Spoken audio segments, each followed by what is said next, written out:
내일 모레가 성탄절이에요. 하나님이 아기 예수로 오신 날을 기념하는 절기입니다.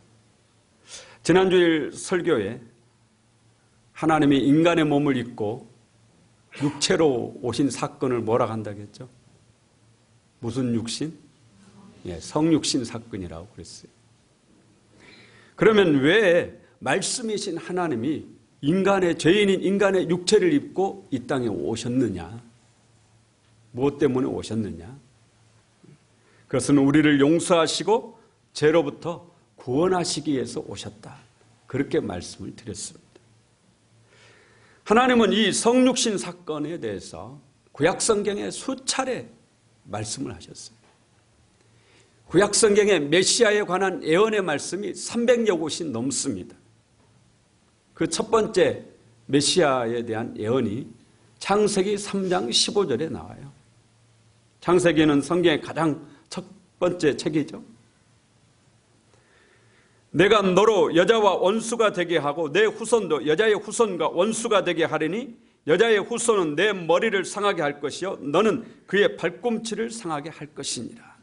하나님이 아담과 하와를 유혹해서 타락하게 만든 뱀이 뭐예요?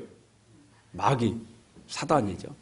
뱀, 사단을 저주하면서 내가 너로 여자의 후손과 원수가 되게 할 거다. 그리고 이 여자의 후손이 네 머리를 발로 밟을 것이다. 사단의 머리를 발로 밟을 여자의 후손이 누구겠어요? 예수님이죠. 여러분, 모세가 자기가 가진 지팡이 던지니까 지팡이가 뭘로 변해요? 뱀이 되죠. 그냥 하나님이 그 뱀 어디를 잡으라고 그래요? 몸통이에요? 머리에 꼬리예요? 꼬리를 잡으라. 뱀은 어디 잡아야 되죠? 머리를 잡아야 안전하잖아요. 그래도 안전하지 않습니다만 잡으려면 그래도 머리를 잡아요. 꼬리 잡으면 어떻게 돼요? 이거 물리죠. 그런데 왜 모세에게 뱀의 꼬리를 잡으라고 했느냐? 뱀의 머리는 누가 발로 밟는다고요? 그렇습니다. 머리는 예수님이 발로 밟을 예수님의 몫이에요. 모세가 할 일이 아니기 때문에 꼬리를 잡으라 그러신 겁니다. 이미 예수님께서 사단의 머리, 뱀의 머리를 밟아서 승리하신 줄로 믿습니다. 이런 메시아이신 예수님에 관한 예언의 말씀이 구약성경에 300여 곳이 넘습니다. 어느 목사님이 찾아놨는데 350가지를 찾아놨더라고요. 그런데도 예수님이 탄생하셨을 당시에 유대인들은 예수님을 알아보지 못했습니다. 구약성경에 300여 곳이 넘는 예수님 탄생에 관한, 예수님 메시아에 관한 예언의 말씀이 있는데도 이 유대인들이 예수님이 오셨을 때 예수님을 알아보지 못했어요. 성경을 몰라서 아닙니다. 여러분, 유대인들은요, 태어나면서부터 성경을 배웁니다. 성경을 읽고 암송하고 묵상하고 이게 유대인들의 일이에요. 학교에서도 성경을 계속 가르쳐요. 제가 대학을 다닐 때 기독교 교육 가르치는 교수님이 이스라엘에 가서 당신이 유학하셨을 때 한 번은 유대인 고등학교를 갔대요. 그런데 오전 내내 성경만 공부하더래요. 그래서 여기는 오전에는 성경을 공부하고 역시 이스라엘이라 다르구나. 오전에는 성경을 공부하고 오후에 아마 학과 공부를 하는가 보다. 그랬다고 그래요. 그런데 오전 공부 마치니까 학생들이 다 집으로 가더라라는 거죠. 학교가 끝나는 거예요. 그래서 그 다음번에 한 학생을 자꾸 물어봤대요. 아니, 이렇게 공부해가지고 어떻게 하버드, 예일대, 옥스퍼드에 가장 많이 들어갈 수 있냐? 실제적으로 유대인 학생들이 세계에서 유명한 학교는 가장 많이 합격을 한대요. 어떻게 들어갈 수 있냐? 그랬더니 그 학생이 씩 웃으면서 그러더라고요. 그래도 우리는 갑니다. 그러더라고요. 공부는 어디 가서 하냐? 도서관으로 간대요. 자기 스스로 그렇게 공부를 한대요. 우리는 학교에서 막 공부하라고, 부모님이 막 공부하라고 이렇게 하는데 거기에 학생들은 스스로 공부를 하는 거예요. 그만큼 성경을 많이 가르쳐요. 그래서 우리 목사님들이 세운 이 대안학교에서 성경만 가르치는 그런 대안학교도 있어요. 잠언을 달달 외우게 만드는, 실제적으로 그 학생들이 학교 공부도 그렇게 잘한대요.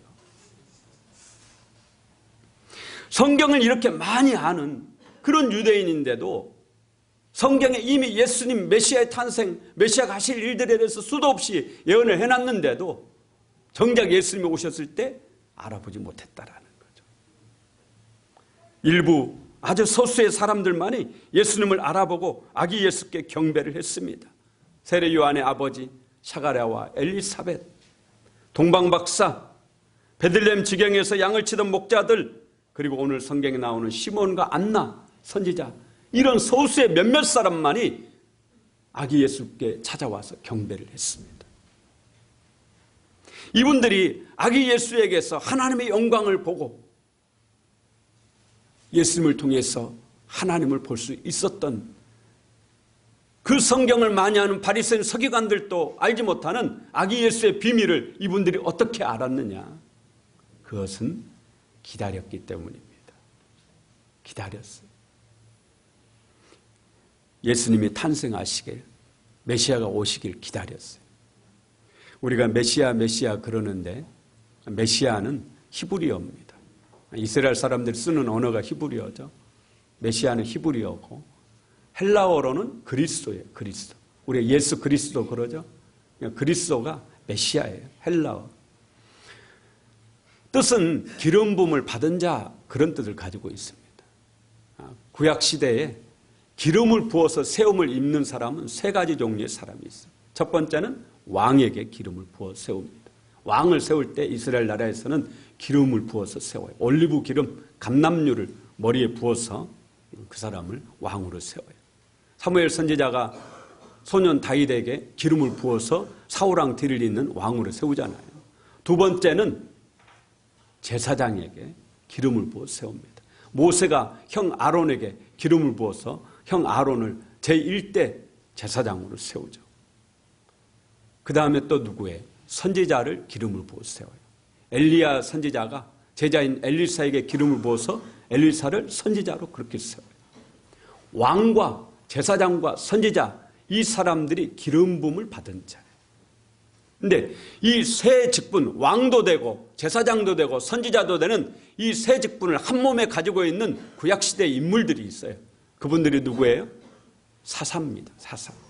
사사는 왕도 되고, 사사기에 나오는 사사들은 왕도 되고 제사장도 되고 선지자 역할도 하고 이 세 역할을 다 했어요.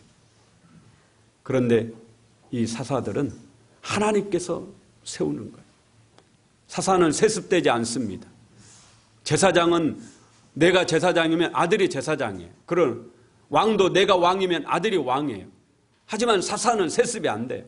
사사는 자기 그 당대로 끝납니다. 하나님이 특정한 사람을 딱 선택해서 그 사람을 사사로 쓰고 하나님의 대리자예요. 하나님 대신 통치하는 겁니다. 그렇게 쓰고 그 사람이 죽으면 끝나는 거예요. 그리고 또 다른 사람을 하나님이 사사로 세우는 거죠. 그러나 이런 하나님께서 선택해서 세운 이 사사들도 완전하지 못했어요. 여러분 잘 아시는 삼손도 완전하지 못하잖아요. 입다 기생의 아들 완전하지 못해요. 사무엘 선지자 같은 분도 완전하지 못해요. 그런데 완전한 사사가 계시다. 왕도 되고 제사장도 되고 선지자 되고 이 세 가지 역할을 하는, 그러면서도 흠이 없고 완전한 사사, 참 사사라고 그래요. 마지막 사사라고도 그럽니다. 그분이 누구예요? 예수 그리스도다. 예수님이다. 기름 부음을 받았어요. 기름 부어 세움을 받았어요. 그래서 예수님을 메시아라고 그렇게 얘기하고, 예수님을 그리스도라고, 예수 그리스도라고. 예수는 이름이고 그리스도는 직분이에요. 그래서 예수 그리스도라고 우리가 그렇게 부르는 겁니다. 사사들은 사람 중에서 선택했어요. 그러나 예수님은 하나님이 인간의 몸을 입고 이 땅에 오셨기 때문에 완전하신, 흠이 없는 분입니다. 구약성경이 말라기로 끝나죠. 구약성경 다음에가 어디예요? 마태복음이죠. 말라기부터 마태복음까지, 그러니까 말라기 선지자 이후부터 예수님이 기록되는 마태복음, 예수님까지 이 기간이 400년의 기간이에요. 신약과 구약의 그 사이, 400년 기간 동안 더 이상 하나님은 이스라엘 백성들에게 영적인 선지자를 보내지 않습니다. 더 이상 성경이 기록되지 않아요. 하나님의 말씀을 주지 않습니다. 그래서 이 시기를 영적 암흑기라고 그렇게 부릅니다. 그리고 이 시기에 이스라엘 나라는 헬라 제국의 식민지로 살았어요. 헬라 제국의 식민지가 끝나니까 곧바로 로마의 식민지가 돼요. 식민지 생활 우리 해봐서 알죠. 일제시대 때 얼마나 힘들어요. 너무너무 고통스럽잖아요. 다 뺏어가 버리잖아요. 우리 목포, 군산, 항구 발달한 게 뭡니까? 일본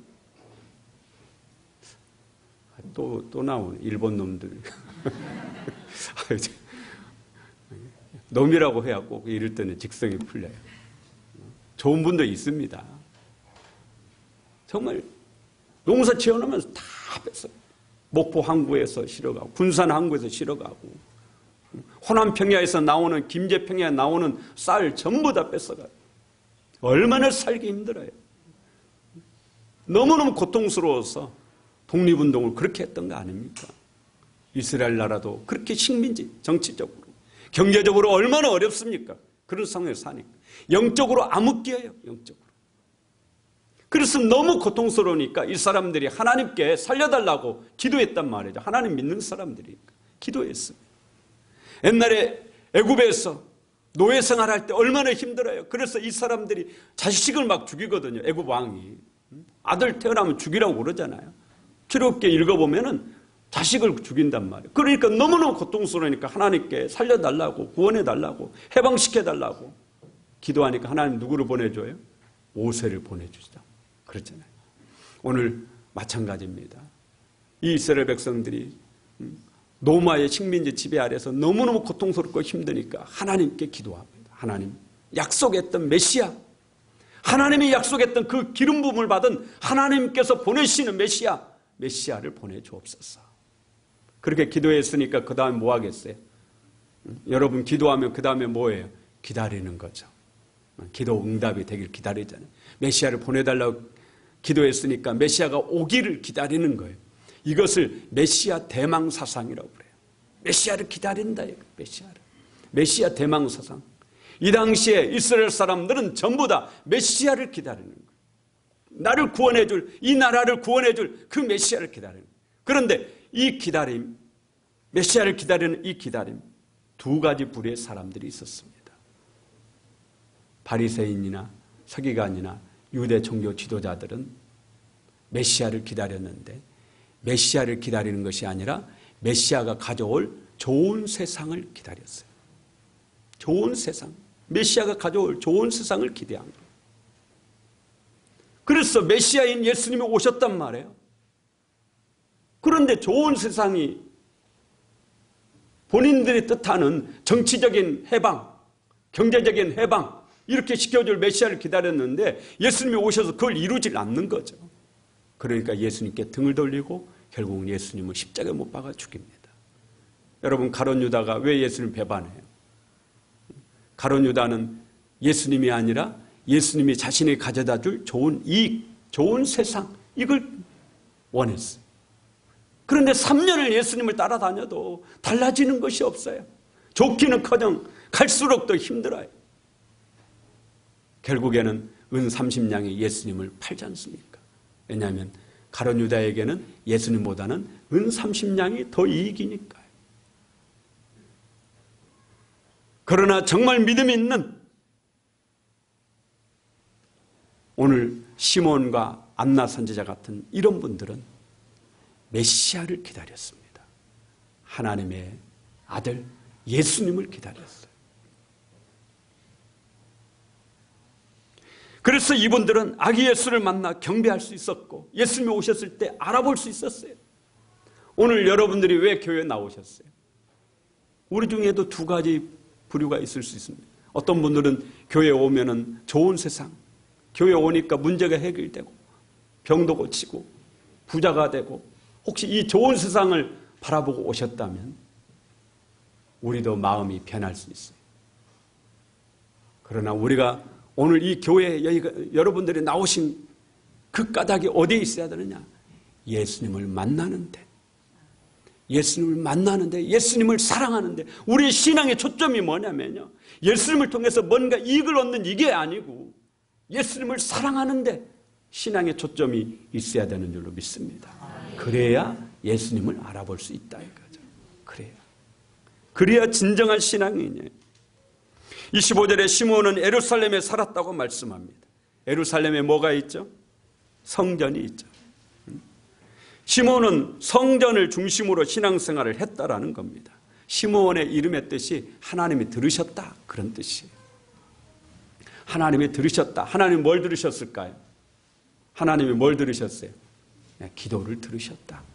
내 고통을 들으셨다.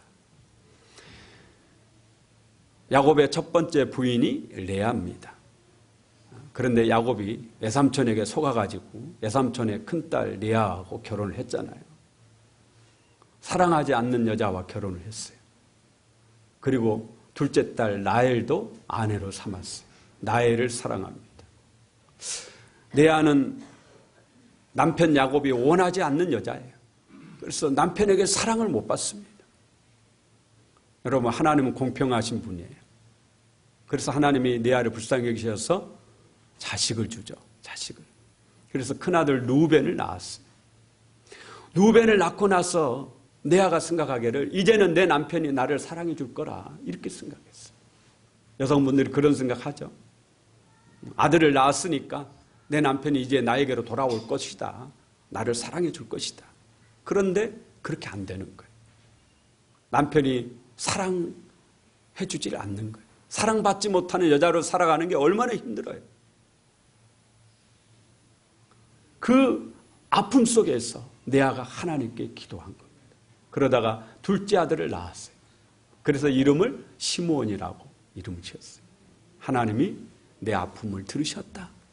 하나님이 내 고통을 들으셨다. 하나님이 내 기도를 들으셨다. 그런 의미를 가지고 있습니다. 이 시므온이라는 이름은 당시 예수님 당시에 유대 사회에서 흔한 이름이었다고 그래요. 25절에 시므온을 의롭고 경건한 사람이다 그랬습니다. 의롭다라는 말은 사람들에 대한 시므온의 성품을 나타내는 말입니다. 경건하다라는 것은 하나님께 대한 시므온의 성품을 나타내는 거예요. 그러니까 시므온은 사람들에게도 하나님에게도 믿음의 사람이었다. 여러분도 그렇게 되길 바랍니다. 어떤 분은 하나님께는 믿음의 사람처럼 교회에서는 정말 둘도 없는 좋은 일꾼이에요. 그런데 밖에 나가면 직장에서는 그렇게 욕을 먹고, 그런 분들 의외로 많습니다. 그건 진정한 신앙이 아니에요. 진짜 신앙은 사람에게도 인정을 받아야 돼요. 사람에게도 존경을 받아야 돼요. 오늘 시므온은 사람들에게도 저 사람 참 진짜 예수 믿는 사람, 하나님도 인정하는 진짜 예수 믿는 사람, 그런 사람이었다라는 겁니다. 여기에 시므온은 이스라엘의 위로를 기다리는 자다, 그렇게 말씀하고 있어요. 시므온은 믿는 집에서 태어난 사람이에요. 유대인은 다 믿는 집에서 태어나죠. 그런데 시므온의 집안은 믿음이 좋은 집안이에요. 이스라엘 사람들이 가장 존경하는 랍비가 힐렐이라는 사람이에요. 힐렐. 여러분, 이 이스라엘 사회에서는 지금도요, 이 까만 모자 쓴 이스라엘 사람, 전통 유대인들 있잖아요. 이런 사람들은 먹는 음식도 철저하게 가리죠. 반드시 랍비가 도장을 찍어 놓은 이 음식만을 먹을 수 있어요. 그래서 랍비가 딱 도장을, 이건 먹어도 돼 라고 딱 도장을 찍은 이 음식을 코셔라고 그래요. 코셔. 유대인은 코셔만 먹을 수 있습니다. 자유분방한 유대인은 아무거나 먹습니다. 그러나 진짜 유대인으로 신앙을 지키고 있는 그런 사람들은 반드시 여러분이 초대해도 여러분 집에 오시지 않아요. 왜냐하면 여러분이 드시는 음식을 먹을 수가 없습니다. 유대인 추어탕 먹을 수 있어요? 없어요? 먹을 수 없죠. 비늘이 없는 고기 먹을 수 있습니까? 없습니까? 없어요. 그래서 여러분이 김치를 아무리 맛있게 담그셨어도 진짜 유대인들은 먹지 않습니다. 왜냐하면 거기에 뭐가 들어가 있는 줄 모르기 때문에 먹지 않아요. 우유도 새끼 달린 젖소에 우유를 짠 것은 먹지 않습니다. 성경 그대로 철저하게 그렇게 살아요. 철저하게. 그런데 이 유대인들이 가장 존경하는 랍비가 세 사람이에요. 첫 번째가 힐렐이라는 사람이고요. 두 번째가 요한 벤 자카이라는 사람이고, 세 번째가 랍비 아키빠라는 사람이에요. 그런데 오늘 시므온의 아버지가 누구냐? 힐렐이에요. 힐렐. 유대인들이 가장 존경하는 힐렐, 랍비 힐렐의 아들입니다. 그리고 여러분이 잘 아는 랍비 가말리엘의 아버지예요. 시므온. 가말리엘이 누군지 아시죠? 가말리엘이 누굽니까? 아신 줄 알았는데. 가말리엘이 누구예요?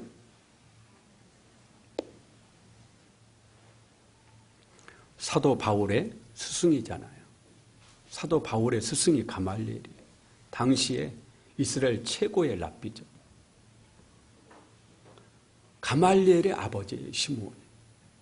그래서 예수님의 어린 시절에 시므온이 산헤드린 공회의 의장도 했다는 그런 주장도 있습니다.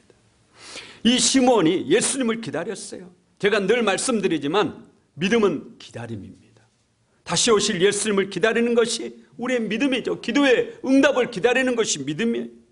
하나님의 손길, 구원의 손길을 기다리며 인내하는 것이 우리의 믿음입니다. 그런데 기다림에도 두 가지가 있습니다. 첫 번째는 막연한 기다림이 있어요. 다른 하나는 약속에 근거한 기다림이 있습니다. 막연한 기다림은 시간이 지나면 점차 좋아질 것이라 여기면서 기다리는 거예요. 약속도 없고 보장도 되지 않는 겁니다. 허무한 기다림입니다. 그런데 우리의 기다림은 약속에 근거한 기다림이에요. 하나님의 약속에 근거하고 있죠. 시므온과 안나가 메시아를 기다리고 있었습니다. 아기 예수의 탄생을 기다리고 있었어요. 그런데 이 기다림은 구약성경에 수도 없이 많이 약속하셨던 그 약속의 근거에서 기다리는 것입니다. 26절에 보면 시므온이 주의 그리스도를 보기 전에는 죽지 아니하리라 하는 성령의 지시를 받았다고 했어요. 성령의 지시가 있는 기다림이에요. 그냥 기다리는 거 아니에요. 여러분, 그냥 기다리는 거 아닙니다. 기도하고 그냥 기다리는 게 아니고 기도하면 반드시 응답한다라는 하나님의 약속이 있기 때문에 기다리는 것이죠. 구하라, 그러면 너에게 주실 것이요. 이 약속을 믿고 구해야 되는 것이지 그냥 구하는 것이 아니다. 약속이 없는 것은 허무한 기다림이지만 약속이 있는 것은 분명한, 하나님의 약속은 분명하죠. 반드시 지켜지죠. 그래서 하나님의 약속을 언약이라고 그럽니다. 시므온은 성령의 인도로 성전에 들어갔다가 그곳에 오신 아기 예수를 품에 안는 영광을 얻었습니다. 오늘 여러분도 성탄절에 아기 예수를 품에 안는 그런 축복이 있기를 간절히 바랍니다. 36절에 나오는 안나는 여성으로 선지자입니다. 영적 암흑기라 했어요. 하나님이 더 이상 선지자를 보내시지 않으셨던 영적 암흑기가 서서히 끝나가고 있는 그 시대에 안나는 선지자였습니다. 여러분, 성경에 여성 선지자가 몇 분 안 됩니다. 그런데 안나는 그 중에 한 분이에요. 이분은 삶이 참 인간적으로 볼 때는 고달팠습니다. 결혼한 지 7년 만에 남편이 죽었어요. 84세가 될 때까지 과부로 살았습니다. 어떤 성경은 84년을 과부로 살았다, 그렇게 얘기해요. 요즘에도 남편 없이 혼자 살면 힘들지 않습니까?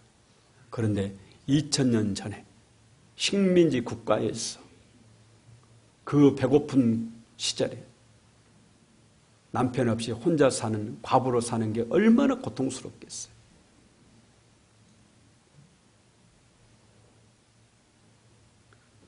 하지만 안나 선지자는 자신의 그 고통, 인생의 그 고통을 신앙으로 승화를 시켰어요. 자기에게 주어진 그 말로 다 할 수 없는 고통을 하나님께로 더 가까이 나가는 믿음으로 나갔습니다. 그래서 성전을 떠나지 않고 늘 성전 중심으로 신앙생활을 하고 금식과 기도로 오늘 살았다고 성경은 말씀합니다. 그런데 하나님이 이런 안나를 알아준 겁니다. 그렇잖아요. 여러분, 하나님이 알아주시는 줄로 믿습니다. 힘들고 고통스러워도 하나님이 알아주신다. 내가 정말 괴로워. 다른 사람에 비해서 내 인생이 너무 비참한 거예요. 그러나 믿음으로 살면 하나님이 알아주신다. 그래서 하나님께서 이 안나 선지자에게 아기 예수 탄생을 축하하는 그 자리에 안나 선지자가 오게 하시고 안나 선지자가 예수님을 만나는 그런 영광을 얻게 된 줄로 믿습니다. 이분들의 시몬과 안나 선지자의 공통점이 있습니다. 두 분 다 메시아를 기다리고 있었다라는 것입니다.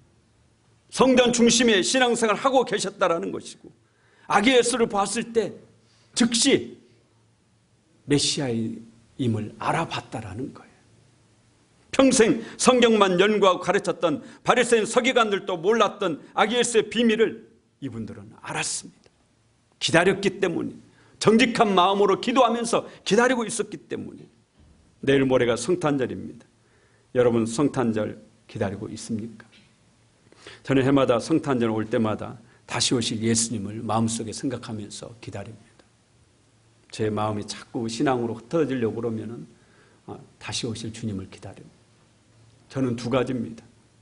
하나는 제가 죽어서 천국 가서 예수님 만나는 것이고 아니면은 주님이 오셨을 때 만나는 것이에요. 두 가지. 우리 예수 믿는 사람의 축복은 죽음조차도 축복이에요. 왜냐하면 죽는 순간 하나님 품에 안깁니다. 죽음도 그래서 두렵지 않은 것이죠. 저는 여러분도 저처럼 예수님을 기다리는 그런 마음이 있기를 바랍니다. 기다림의 신앙. 안나와 시몬 이 두 분은 기다렸어요.